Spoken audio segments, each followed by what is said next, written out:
J'avais jamais eu de problème, enfin, je manquais de rien. J'avais tout ce que je voulais, je voyageais beaucoup. Et du jour au lendemain, en fait, ma vie elle a chamboulé. Et à l'âge de 24 ans, je suis tombée malade, du jour au lendemain. J'ai commencé à avoir des douleurs aux pieds au début. Ça gonflait, ça me faisait des douleurs, donc c'était difficile pour moi pour marcher. On commençait vers les doigts, les poignets, ils gonflaient et je ne pouvais plus rien tenir. C'était affreux, j'ai perdu mon autonomie en fait. C'est comme si ma vie s'est arrêtée, mes plans sont tombés à l'eau. Tous mes projets sont tombés à l'eau parce qu'en étant malade, je ne pouvais plus continuer à travailler et faire ce que j'avais à faire. Donc j'ai commencé à... Vraiment, la souffrance a vraiment commencé là, à ce moment-là. J'ai fait plusieurs hôpitaux. J'ai vraiment fait les grands hôpitaux de Paris. Et j'étais un cas compliqué pour les médecins. Alors ça ne me rassurait pas du tout. Parce que je me suis dit, moi je ne suis pas médecin. Et les médecins, soi-disant, qui sont des grands médecins, des professeurs d'université, me disent que j'étais un cas compliqué. Donc, ils m'ont donné des traitements, ça ne fonctionnait pas. Ils ont tout essayé, j'ai eu des biopsies par-ci, par-là. En gros, sur un an, on va dire, j'ai eu 7 interventions chirurgicales. Je suis arrivée même à un stade où je prenais 9 comprimés par jour.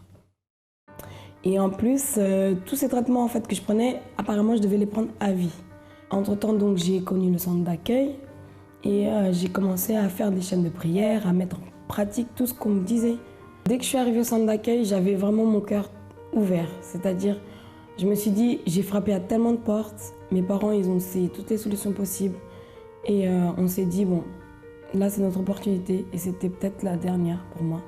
Je suis arrivée quelques jours plus tard, 4-5 jours plus tard, il y avait la campagne d'Israël. Je ne savais même pas ce que c'était. Mais je me suis dit, on m'a dit, enfin, le pasteur prêchait que la campagne d'Israël, c'est pour ceux qui veulent un miracle. Et moi, c'était mon cas. Je voulais un miracle. Donc, je me suis lancée. On m'a dit que la campagne d'Israël, il fallait faire des sacrifices, il fallait faire des jeûnes, des prières. À l'époque, je ne pouvais même pas faire des jeûnes parce que je prenais trop de comprimés. J'étais faible en plus. Donc, je faisais mon mieux, je faisais ce que je pouvais. Mais en tout cas, j'ai fait mon sacrifice et mon résultat aussi, je l'ai eu. Je l'ai eu vraiment très rapidement, le résultat. J'avais le cancer, mais dans ma tête, je n'ai pas accepté la maladie. Et c'est là que j'ai mis Dieu à l'épreuve. J'ai dit, mon Dieu, si tu es avec moi, si tu es le Dieu vivant, que j'entends les témoignages de l'Église, et tu vas faire quelque chose pour moi, c'est là que je vais voir si tu es avec moi ou pas. J'ai mis Dieu à l'épreuve, j'ai fait un défi avec Dieu. Et là, en fait, quand ils m'ont enlevé la moelle osseuse pour me faire la chimio, ils m'ont fait une dernière opération au niveau du cou ici. Et ils m'ont fait une dernière opération pour voir quelle chimio ils allaient me faire. Et là, c'est par rapport à cette opération-là qu'ils n'ont plus trouvé de traces de cancer. Et quand ils m'ont dit ça, les médecins étaient vraiment étonnés de me dire ça déjà. Et le médecin qui était incrédule, il a dit que lui, il ne croyait pas en Dieu, mais que le fait que le cancer ait disparu, que lui, il était sûr, il n'est pas fou, que le cancer était là, mais que le cancer a disparu, qu'il croit que Dieu a fait un miracle. Donc moi, je vous dis, vous qui regardez mon témoignage, peut-être que vous n'êtes pas malade, ou peut-être même que vous vous êtes reconnu peut-être dans mon témoignage aussi, mais peu importe la situation que vous traversez, sachez qu'il existe une solution. Parce que Dieu, il est vivant. Le Dieu qui m'a guéri, il résoudra vos problèmes aussi. Bonjour à tous, soyez bienvenus. Quand une personne reçoit une nouvelle, le médecin dit qu'elle a un cancer. Par exemple, une femme que le médecin dit qu'elle doit enlever son utérus, une personne jeune. Quand le médecin dit qu'elle ne pourra plus avoir des enfants, et son rêve c'est avoir des enfants, quel sera l'état d'esprit d'une personne comme ça? Peut-être vous avez déjà passé pour des situations comme ça ou d'autres. Quand vous recevez une mauvaise nouvelle, elle sonne comme une menace, principalement quand elle c'est une maladie incurable. C'est comme une menace de mort. Quoi faire dans une situation comme ça? Je vous le dis qu'il y a des personnes qui s'enferment, des personnes qui deviennent dépressives, des personnes qui se réfugient dans la drogue, dans l'alcoolisme, d'autres se suicident parce qu'elles pensent qu'il n'y a pas autre solution. Sachez que tout le travail tout le travail des êtres humains, la science, les êtres humains, c'est imparfait. Par exemple, je parle de maladies, je parle aussi de la médecine. Je suis là en train de critiquer la médecine, c'est ça? Non, c'est pas ça. La médecine, c'est nécessaire, nous prions pour le médecin, j'ai besoin d'un médecin, nous avons besoin de la médecine, mais il y a certaines choses que les médecins et la médecine ne peuvent pas faire. Ils savent ça, tout le monde sait ça. Une maladie incurable, il y a beaucoup de bactéries qui n'ont pas de traitement pour ce type de bactéries, et d'autres. Quoi faire dans une situation comme ça? Je vais vous dire une chose. Le centre d'accueil a été une porte ouverte qui a aidé beaucoup de personnes. Écoutez cette histoire. Là, avant d'arriver au centre d'accueil, j'étais malade. J'avais une grosseur dans l'utérus. On ne sait pas exactement à quoi c'est dû, mais on pense que c'est dû à plusieurs avortements. Et donc voilà, j'avais une grosseur qui me bouffait la vie en fait. Ça a commencé, c'était tout petit. Et ça a évolué et ça m'empêchait de marcher, ça m'empêchait même de me tenir debout. Même en position assise, des fois j'avais mal, vraiment je la sentais tout le temps. Enfin, voilà, ça m'emprisonnait. J'étais emprisonnée dans mon corps en fait. J'ai été voir les médecins, j'ai été suivie dans un hôpital par plusieurs spécialistes, donc plusieurs examens et on a commencé à me mettre sous traitement. Et après plusieurs semaines de traitement, donc toutes les semaines j'allais à l'hôpital et je me faisais injecter. Et après plusieurs semaines de traitement, on m'a dit qu'on ne savait pas trop quoi faire, que la grosseur ne faisait qu'évoluer, que mon taux d'hormones explosait et qu'on allait opérer. Oui, parce que ça m'empêchait de travailler. J'ai été en arrêt de travail pendant plusieurs semaines. Je suis des cours par correspondance. Du coup, à partir du moment où j'ai commencé à être malade, pendant tout le processus, en fait, j'avais plus le temps de travailler mes cours et donc vraiment, ça a chuté ma moyenne a chuté, ma vie professionnelle en a pâti. Le moment le plus difficile pour moi, c'était quand on m'a dit que j'allais me faire opérer. À ce moment-là, on m'a clairement dit que si on n'arrivait pas à retirer que la grosseur, on enlèverait tout l'utérus. Et je me suis dit, mais c'est pas possible, je suis jeune, j'aurai plus d'enfants. Enfin, c'est vraiment la première chose qui m'a traversé l'esprit, je me suis dit, j'aurai plus d'enfants. Et ça a été une grosse claque. Une année a exactement 52 semaines. Et cette année, qu'est-ce qui a changé dans votre vie?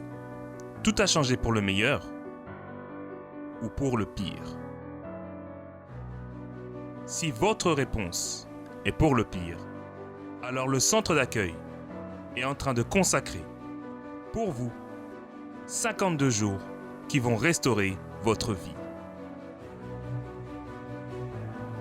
Qu'est-ce qui a besoin d'être restauré dans votre vie? Votre famille? Vos finances? Votre santé? Votre amour? Votre vie spirituelle? Du 24 août au 15 octobre, 52 jours de reconstruction, de foi, de miracle, de persévérance et de recherche du Dieu vivant. Pour la restauration de vie de tous ceux qui croient. Nous ferons aussi 7 veillées, tous les vendredis, de 22h à 23h.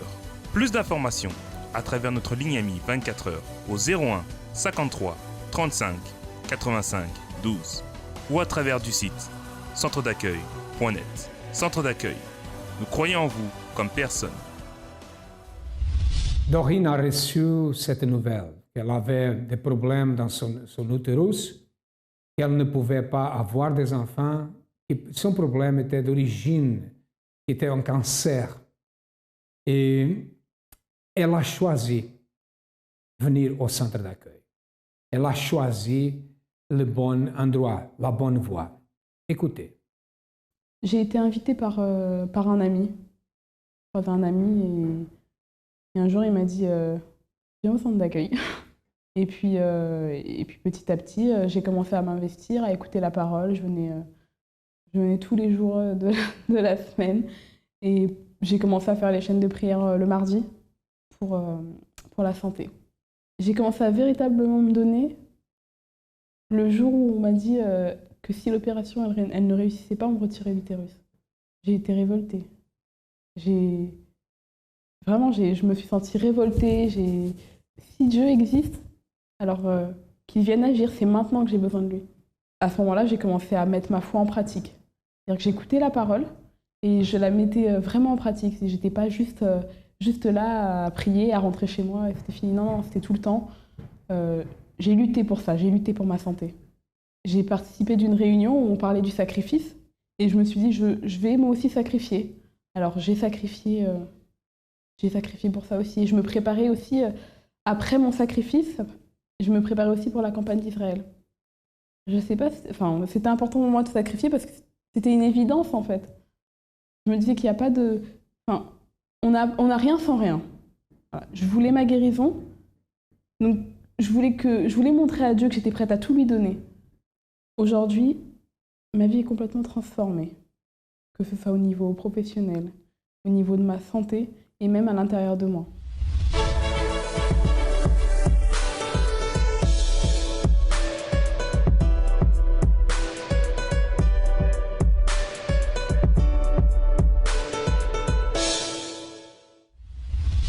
Quand elle a reçu cette nouvelle, parce qu'elle était déjà au centre d'accueil, et c'est là que le médecin dit qu'elle a enlevé l'utérus. Elle a dit qu'elle a eu un choc, premièrement, mais elle a eu une révolte. Elle s'est révoltée contre la situation. Ça, c'est très important. Parce que normalement, quand nous pratiquons la foi, on pense qu'on doit être dans la sainteté. Être dans la sainteté n'est pas devenir une personne qui baisse les bras, qui désiste des choses, qui marche lentement, qui accepte toutes les choses, qui se lamente. Non, non. La foi exige révolte et courage. Elle s'est révoltée avec la situation. Elle a participé des propos au centre d'accueil et regardez ce qui s'est passé. J'ai eu ma guérison. C'est-à-dire que quand je suis retournée faire l'examen pour préparer mon opération au scanner. Donc on a fait un scanner pour voir exactement où il fallait opérer. Et au scanner, le médecin est devenu... il était déjà blanc, mais il est devenu pâle. Il est devenu tout pâle, il ne comprenait pas ce qui se passait. Et donc il a commencé à passer des coups de fil, à appeler les médecins et tout. Et il m'a dit, je ne comprends pas pourquoi on vous a envoyé ici, il n'y a rien. Je dis, comment ça, il n'y a rien? Il m'a dit, il n'y a rien. Il m'a dit, regardez, et puis il a tourné son appareil, il n'y avait rien. J'avais un utérus tout à fait qui est plus normal.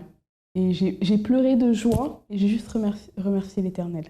C'était vraiment à ce moment-là, je me suis juste dit, c'est grâce à Dieu. Au niveau professionnel, quand j'ai commencé à travailler là où je travaille, je gagnais comme je n'avais pas encore mon diplôme, je gagnais un petit salaire. J'ai pas demandé à avoir plus, voilà, je me contentais. À partir quand je suis arrivée au centre d'accueil, j'ai reçu un courrier de ma direction et j'ai eu une augmentation que je n'ai pas demandé, alors que s'il y a une convention collective, que vraiment on a des grilles, et j'ai été augmentée. Et on m'a dit qu'une fois que j'aurai mon diplôme, je serai encore augmentée. Le centre d'accueil, c'est à la fois une école de la vie, mais j'ai envie de dire, c'est ma maison. Vraiment, c'est ma deuxième maison. C'est là où je me sens vraiment proche de Dieu, là où on m'apprend à mettre ma foi en pratique, on m'apprend à le servir. Et ton intérieur, c'est comment maintenant? Donc, avant d'arriver au centre d'accueil, j'étais une personne très nerveuse. C'est-à-dire qu'il fallait pas me dire, fallait rien me dire, fallait pas me donner de conseils. Je partais au quart de tour. Aujourd'hui, je suis beaucoup plus apaisée. Vraiment, j'ai plus cette colère en moi. Je me sens vraiment beaucoup mieux avec moi-même et à l'intérieur de moi.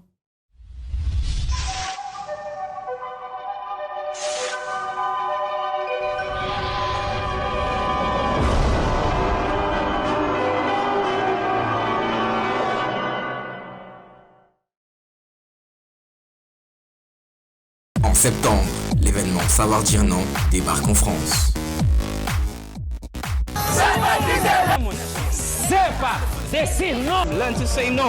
Un mouvement à travers l'Europe. Portugal, Angleterre,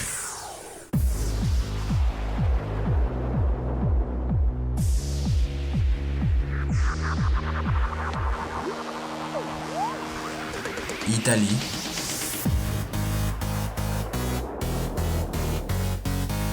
Suisse,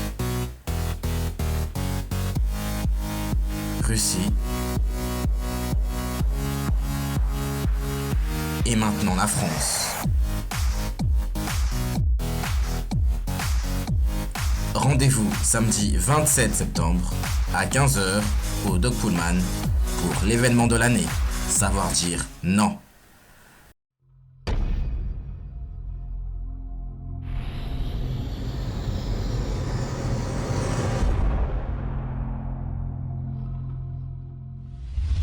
Sa vie professionnelle a changé, tout a changé dans sa vie, dans la vie professionnelle, dans sa santé, elle a été guérie. Aujourd'hui, elle dit que le centre d'accueil, c'est une école pour elle. Bon, et vous, quelle est la situation dans votre vie? Quel est le problème? Quelle est la barrière? Prenez une décision et certainement votre vie changera. Nous allons maintenant écouter le témoignage d'une personne qui a participé de la campagne d'Israël. Ma vie avant d'arriver au centre d'accueil, elle était, on va dire, chaotique parce que ça a commencé dès l'enfance. J'étais remplie de haine, de colère, de tristesse. J'étais renfermée sur moi-même à cause que mon père, en fait, il avait quitté ma mère. Et ce qui m'a plus mis la haine à l'intérieur de moi, c'est le fait de le voir battre ma mère. Et donc, à partir de là, j'ai grandi et même étant petite, à l'école, quand on me disait non à certaines choses, en fait, je rentrais dans une colère. Et donc, pour moi, c'était moi qui faisais la loi. On n'avait rien à me dicter. Et quand il y avait quelque chose qui m'énervait, je le faisais vraiment sentir. Donc, à la maison, on m'appelait la sorcière parce que j'étais méchante et je parlais très peu. Le plus dur pour moi, c'était... Ma mère, elle ne savait pas quoi faire de moi. Donc, elle me frappait, mais... Enfin, c'était vraiment difficile pour moi. Et en grandissant vers l'âge de l'adolescence, cette haine, elle était toujours à l'intérieur de moi. Et j'ai voulu, pour me venger, jouer avec les garçons. Donc, je suis sortie avec plusieurs garçons. C'est toujours moi qui dictais ce qu'on devait faire. C'est moi, quand je décidais que c'était fini, ça devait être fini. Mais c'était jamais quelque chose de sérieux. À l'intérieur, en fait, je ne saurais même pas dire comment je me sentais, mais je me sentais mal, je me sentais incomprise. J'avais l'impression que j'étais seule. Je ressentais ce désir de tuer ma sœur parce que je ne l'aimais pas du tout. Pour moi, c'était comme un obstacle, quelque chose qui nuisait à ma vie et je voulais absolument la tuer. Il y a des mercredis où ma mère elle rentrait en vitesse parce qu'elle se demandait s'il n'y en avait pas l'une de nous deux qui était morte parce qu'on se disputait, mais violemment. En fait, on s'est disputé plusieurs fois avec les mains, avec des objets. Il y a même un jour, je me suis mise dans le couloir avec un couteau et j'étais vraiment déterminée à la tuer. Et je sais pas, j'ai été retenue, je ne l'ai pas fait. Mais donc, quand je suis arrivée au centre d'accueil, j'ai d'abord commencé par la Force Jeune France. Ça m'a plu. Donc, petit à petit, j'ai commencé à participer aux réunions du dimanche, tout d'abord. Et j'entendais ce qu'ils nous conseillaient de faire et tout. Ensuite... le jeûne de Daniel, il est venu et c'est à partir de là en fait, que j'ai vraiment commencé à travailler sur mon intérieur, ce que je devais changer à l'intérieur, comme mon caractère, le fait d'être enfermée sur moi-même, d'être timide, la haine et la colère aussi que j'ai dû extérioriser d'abord. En fait, pour moi, le jeûne de Daniel, ça représentait une nouvelle vie. Donc pendant le jeûne de Daniel, je m'en souviens, le premier jeûne de Daniel, j'étais vraiment à fond. J'ai abandonné la télé, information, tout ce qui pouvait m'entourer, qui vraiment, c'était pas nécessaire. Aujourd'hui, ma vie, elle est totalement différente. J'ai changé ma façon de penser. Déjà envers les hommes, parce que j'avais une haine. Maintenant, la haine, elle n'existe plus du tout. Mon père... nos liens ils sont recréés, donc voilà, on s'entend, on se parle, on rigole ensemble. Oui, bien sûr, je lui ai pardonné. aussi, ma mère, bon, elle s'arrache plus les cheveux avec nous. Maintenant, il y a la paix à la maison. Et au niveau de l'école aussi, maintenant, je vois beaucoup plus loin que ce que je pouvais voir avant. Aujourd'hui, j'ai des projets d'avenir dans ma vie financière et surtout ma vie spirituelle qui a changé vraiment totalement. Je ne suis plus la même personne que j'étais avant. À l'heure d'aujourd'hui, j'ai pas du tout envie de la tuer. Au contraire, non, on passe des super bons moments ensemble. Non, pas du tout. J'ai pas envie de la tuer. Toute la haine, en fait, elle n'existe plus du tout. C'est comme si c'était un sentiment que j'avais même pas connu carrément. La haine, elle est partie. Il n'y a plus rien. Le centre d'accueil, pour moi, ça représente une nouvelle vie, un espoir. C'est du nouveau, c'est une reconstruction de ma vie aussi. C'est un nouveau départ et c'est une vie. Plus une vie transformée à travers la campagne de Jaël. Maintenant, nous allons écouter la parole du jour avec l'évêque Júlio Freitas, le responsable du travail du centre d'accueil dans toute l'Europe. Et après, nous retournerons.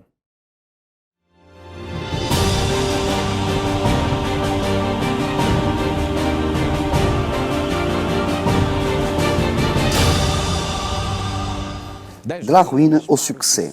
152 enseignements pratiques, intelligents et efficaces. 52 jours de reconstruction.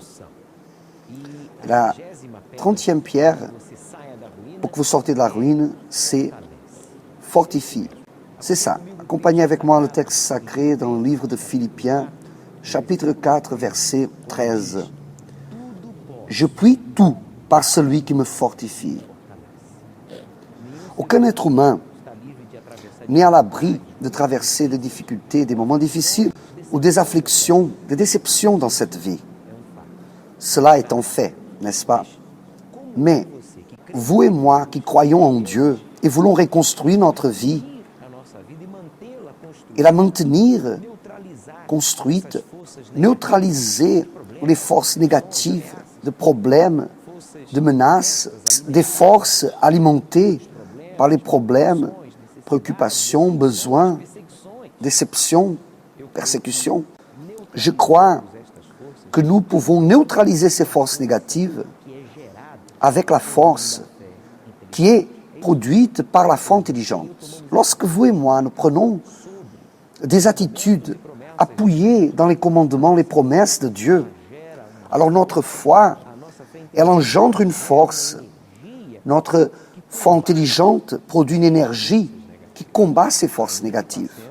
Même si nous passons par des hauts et des bas dans la vie, que vous soyez employé ou sans emploi, que vous soyez en bonne santé ou malade, que vous soyez réalisé sentimentalement ou solitaire, vous avez une famille ou soyez abandonné, gardez votre foi. Gardez votre foi intelligente, parce que n'importe les circonstances, Dieu, par intermédiaire du Saint-Esprit, de sa parole, par sa présence, par exemple, par la parole de Dieu, il nous anime, il nous oriente. Et à travers sa présence, il nous fortifie, il nous auxilie. Et bien sûr, lorsque nous obéissons à ses commandements, nous sommes gardés et protégés. Pour cela, soyez fortifiés dans le Dieu vivant, là où vous êtes en ce moment, et décidez d'utiliser la foi intelligente dans les commandements et dans les promesses pour que vous surmontiez toutes ces forces négatives alimentées par tout ce que j'ai fait référence. Et n'importe la situation que vous passez, plus difficile qu'elle soit, je répète ici, je puis toutes choses par celui qui me fortifie. Vous pouvez vaincre absolument tout et atteindre vos objectifs. Car le Seigneur Jésus-Christ lui-même nous a affirmé qu'il est venu amener la vie et la vie en abondance. Ces 52 jours, vous êtes en train d'avoir l'opportunité d'être fortifié. Et cette force vous permet de surmonter toutes choses et atteindre vos objectifs. Est-ce que ce message vous a aidé? Partagez alors avec votre famille, vos amis, dans les réseaux sociaux. De la ruine au succès. 152 enseignements pratiques, intelligents et efficaces. 52 jours de reconstruction. allez au centre d'accueil le plus proche chez vous, encore aujourd'hui, et participez de ce propos de reconstruire votre vie. De la ruine au succès, tout dépendra à qui vous allez vous allier. À demain.